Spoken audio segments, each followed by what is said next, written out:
हमारे देश के लखनऊ शहर में आपको बहुत सारी चीज़ें मिल जाएगी।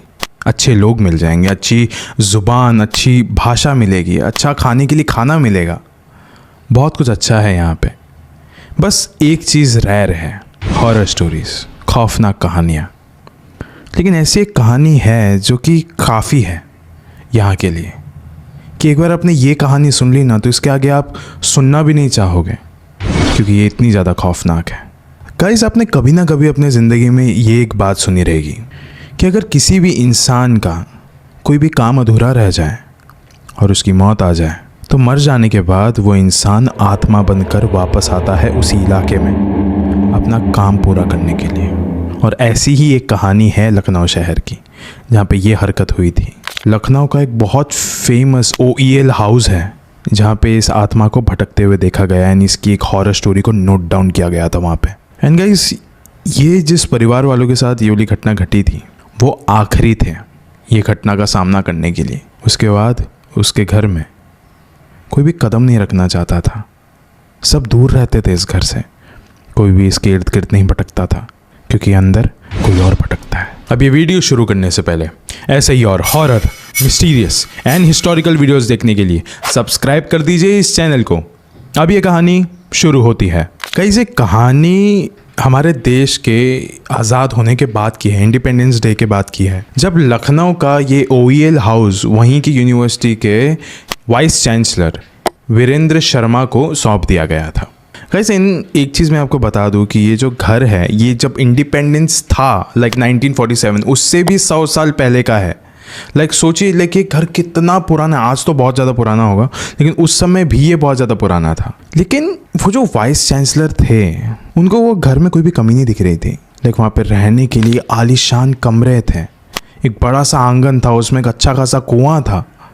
किसी भी चीज़ की कमी नहीं थी। रौनक ही रौनक थी उस घर में। ऐसा लगता ही नहीं था कि ये पुराना घर है।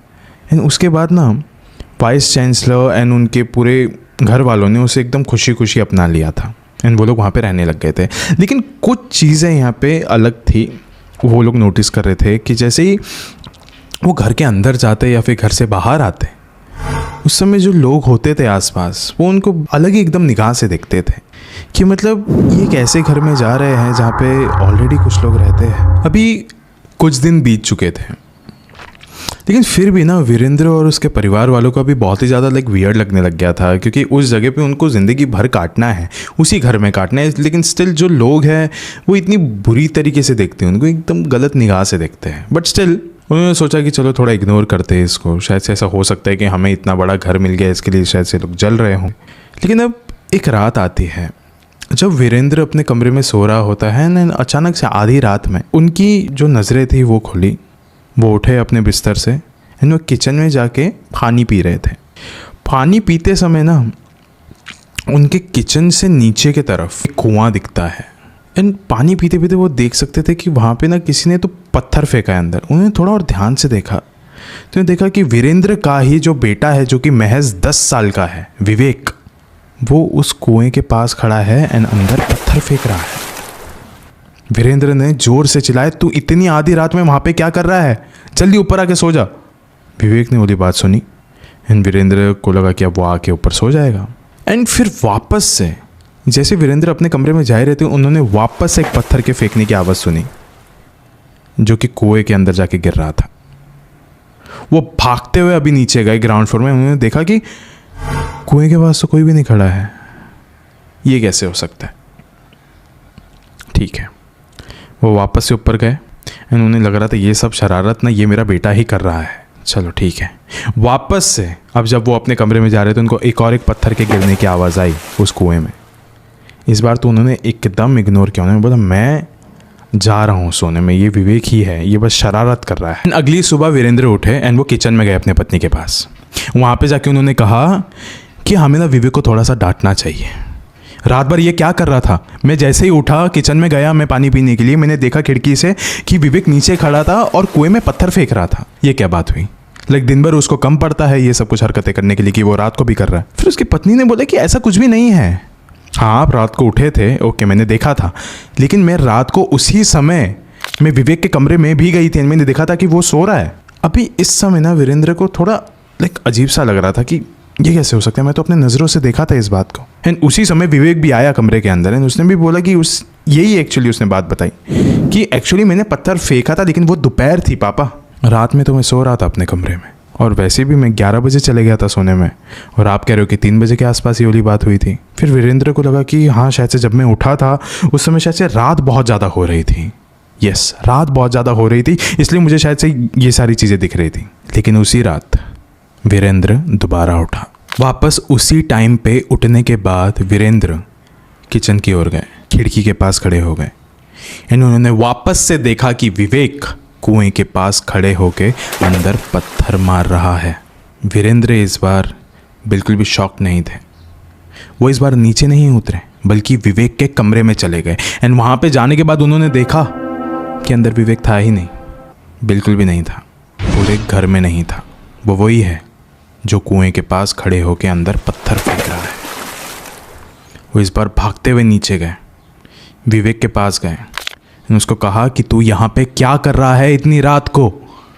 इस बार विवेक ने कुछ भी आर्ग्यू नहीं किया, सीधा जवाब दिया, मैं उन्हें जगाने आया हूँ। फिर वीरेंद्र ने बोला, किसे जगाने आया है तू, क्या बोल रहा है तू। फिर विवेक ने कुएं की ओर इशारा किया कि अंदर देखो। वीरेंद्र ने कुएं के अंदर देखा एंड अंदर देखते ही उसके पैरों तले ज़मीन खिसक चुकी थी।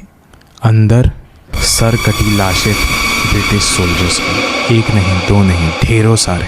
ये सब कुछ देख के वीरेंद्र बहुत ही ज़्यादा शॉक था, एकदम कांप उठा था। एंड फिर उन्होंने विवेक की ओर देखा तो देखा कि विवेक वहीं पे उसी समय बेहोश हो गया। अभी तुरंत वीरेंद्र ने विवेक को घर के अंदर लेके आया एंड हॉल में उसको रख दिया नीचे एंड उसको थोड़ा होश में लाया, पानी वानी फेंका उसके मुंह पे। फिर विवेक थोड़ा सा अपने होश में आया एंड ये सारे शोर शराबे की आवाज़ सुन के लाइक विवेक की माँ भी अभी उठ चुकी थी, वो भी आ गई थी अभी नीचे। वीरेंद्र ने विवेक को पूछा कि ये सब कुछ क्या था, कौन थे वो लोग, तू क्या कर रहा था वहाँ पे आधी रात में। फिर विवेक ने बोला, पता नहीं मुझे पिताजी, इतने समय से लाइक जब हम आए इस घर में उसी के दोपहर को मैं यहाँ पे पत्थर फेंक रहा था एक बार के लिए एंड उसी रात में मैंने जब अपनी आंखें खोली थी आधी रात में तो मैं देखा कि मेरे एग्जैक्ट सामने एक ब्रिटिश ऑफिसर खड़ा है जिसका सर नहीं था, लेकिन फिर भी उसकी आवाज़ मुझे सुनाई दे रही थी। वो मुझे कह रहा था कि तुमने मुझे उठाया है, हमें हमारी सारी आत्माओं को तुमने जगाया है, इरिटेट किया है, लेकिन हमें वहाँ से बाहर नहीं निकाला। तो अब ये तुम्हारा काम है कि हमें अच्छे से जगाओ, हमें उस कुएं से बाहर निकालो। एंड उसी वजह से विवेक ने भी कहा कि मुझे भी उस ब्रिटिशर के अंदर ना मुझे अपने आप का चेहरा दिखने लग गया था, मैं भी उनकी बात मानने चला गया था, एकदम मुझे खुशी मिल रही थी ये सब कुछ करके। और मैं हर रात को वहीं पे कुएं के पास जाकर अंदर पत्थर फेंका करता था, कोशिश करता था कि किसी न किसी तरीके से वो लोग वहाँ से बाहर आ जाए, मुझे मिले। एंड जब अभी भी मैं वहाँ पे बेहोश पड़ा एंड जब आप मुझे अभी अंदर लेके आ रहे थे उस समय उन्होंने मुझे एक आखिरी चेतावनी दी कि वो लोग मुझे छोड़ेंगे नहीं, मुझे मार देंगे। एंड गाइस अब ये सब कुछ होने के बाद विवेक को उसके कमरे में लेके गए वो लोग, उसको सुला दिया, लेकिन हर रोज़ विवेक की तबीयत बद से बदतर होते जा रही थी, हर रोज़ उसकी तबीयत खराब हो रही थी। उस दौरान वीरेंद्र को समझ में नहीं आ रहा था कि ये हमारे घर पर क्या हो रहा है, किसकी नज़र लग गई है हमारे घर को। फिर उसने सोचा कि सबसे बेहतर ये ही होगा कि हम आसपास के लोगों से पूछें। वो अपने घर से बाहर निकला एंड उसको जो इंसान मिला उसको पकड़ के उसने ये वाला सवाल पूछा कि तुम लोग हमें ऐसी नज़र से क्यों देखते हो, क्या है इस घर में, हमारे घर में ये सब कुछ क्या हो रहा है। फिर वो जो बंदा मिला उसने उसको कहा कि आप जिस घर में रह रहे हो वहाँ पे सिर्फ आप अकेले नहीं रहते हो, और भी बहुत लोग हैं जो यहाँ पे बसे हुए हैं, यहाँ पे आधी रात में भटकते हैं, बस वो जिंदा नहीं है। जब से आप इस घर में आए हो रहने के लिए उस वक्त से हम भी झेल रहे हैं इन चीज़ों को। कैसे, वो मैं आपको बताता हूँ। 1857 में लखनऊ में विद्रोह हुआ था, बहुत सारे निज़ाम और ब्रिटिशर्स के बीच में झगड़ा हुआ था, लड़ाई हुई थी। तो उस समय के लखनऊ के आखिरी नवाब वाजिद अली शाह, उनके जो सिपाही थे उन्होंने गुस्से में आके कई सारे ब्रिटिश सोल्जर्स के सर को धड़ से अलग कर दिया था एंड उनका जो बदन था उसे उठा के आपके ही घर के इस कुएं के अंदर फेंक दिया था। एंड फेंकने के बाद उन्होंने इस घर को ऐसा का ऐसे ही रखा, कभी भी कुछ साफ़ नहीं किया, बस ऐसे ही छोड़ दिया। एंड हमने एक और एक चीज़ सुनी है कि आपके बेटे ने यहाँ पे पहले ही दिन आके कुएं में पत्थर फेंके थे, तभी से ये चीज़ होना शुरू हो गई है। 100 साल से जो आत्माएं सो रही थी आपके बेटे ने आके उसे एक झटके में जगा दिया। अब वो यहाँ पे आधी रात में भटकते हैं। आप यहाँ पे अभी अकेले नहीं हो, बहुत सारे ब्रिटिश सोल्जर्स की आत्माओं के बीच में आप यहाँ पे बसे हुए हो, यहाँ पे रह रहे हो। ये सब जब बातें वीरेंद्र को पता चली, उसके बाद उसके पास कोई ऑप्शन नहीं था। बस वो विवेक की बस ऐसी देखभाल कर रहा था, मेडिकल तरीके से उसका देखभाल कर रहा था। एंड देखते ही देखते विवेक की मौत हो गई। विवेक नहीं बच सका। वीरेंद्र को भी अभी अच्छे से समझ में आ गया था कि ये सारी हरकतें उसके और उसके परिवार के साथ क्यों हो रही है। ये घर श्रापित है। लेकिन अब वीरेंद्र और कर भी क्या सकता था, वो घर तो उसी का था। तो वीरेंद्र और उसकी पत्नी ने उस रात को एक पंडित को बुलाया। उस पंडित ने उस कुएं के पास जाके मंत्र तंत्र करके बहुत सारी विधि कराई। एंड विधि कराने के बाद उस कुएं को हमेशा हमेशा के लिए बंद कर दिया था। एंड बंद करने के बाद वीरेंद्र और उसकी बीवी भी उस घर को छोड़ के हमेशा हमेशा के लिए चले गए थे। लेकिन ये जो बातें थी ये ख़त्म नहीं हो रही है गाइस, बिल्कुल भी नहीं। अभी तो बहुत सारी कहानी है जो शायद से उस इलाके में शुरू हुई। एंड जो भी उस घर के पड़ोसी थे उन्होंने कहा कि सिर्फ अभी हमें उन ब्रिटिश सोल्जर्स के रोने की आवाज़ें नहीं सुनाई देती है, हमें सिर्फ वही यहाँ पे भटकते हुए नहीं दिखते हैं। अभी तो हर रात को हमें इस कुएं पे एक लड़का भी खड़ा हुआ दिखता है जो कि अंदर पत्थर फेंकता है हर रात को। लेकिन गाइस साल 2020 में इस घर में एक वेब सीरीज़ शूट हुई थी जिसका नाम था द सूटेबल बॉय। एंड यहाँ पे शूटिंग के दौरान कब क्या हुआ, कैसे हुआ, किसी को कुछ पता नहीं चला। लाइक आई डोंट नो कि यहाँ पे कुछ हॉन्टेड एक्टिविटी हुई भी थी कि नहीं थी, क्योंकि ऐसा कभी भी किसी ने सुना नहीं कि इस घर में कोई पैरानॉर्मल एक्टिविटी देखा है उन शूटिंग करने वालों ने। क्या पता, हो सकता है कि एक ज़माने में ये वाला घर एक खंडर हुआ करता था एंड आज शायद से ना हो सकता है। हो सकता है कि इस इलाके में पहले बहुत सारे आत्माओं का वास था, लेकिन अभी वो सब शांत हो गए हैं, वो सब सो गए हैं। एंड गाइस अगर आप भी लखनऊ के रहने वाले हो या फिर आप कभी लखनऊ में गए हो, तो अगर आपको ऐसी और हॉरर स्टोरीज़ पता है या फिर अगर आपको इस हॉरर स्टोरी के बारे में भी कुछ पता है तो प्लीज़ मुझे कमेंट्स में बता दीजिए कि क्या इसकी सच्चाई क्या है या फिर इसकी और कहानियाँ क्या है।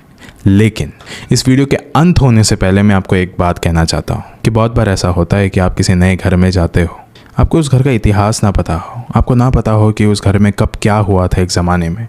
होता है ना, ऐसे बहुत सारे घर होते हैं जो एक अपना इतिहास लेकर चलते हैं। कहाँ पे किसी ने आत्महत्या करी हो, कहाँ पे कोई जल के मरा हो, एंड वो सारा इतिहास एक छापा अपने घर पे छोड़ देता है एंड वो वहीं पे रहने लग जाते हैं। वहीं पे वो शांति से रह रहे होते हैं, अचानक से आप एक दिन उस घर में शिफ्ट हो जाते हो। वो जो इतने सालों से आत्माएं सोई हुई थी, आपने उनको छेड़ दिया। एंड अब हर रात को जब भी आप सो रहे होगे, वो आपको वहीं पे शांति से देख रहे होगे, घूर रहे होगे कि कब अब आधी रात में उठो और ये अपना चपेटा मारे। शुक्रिया।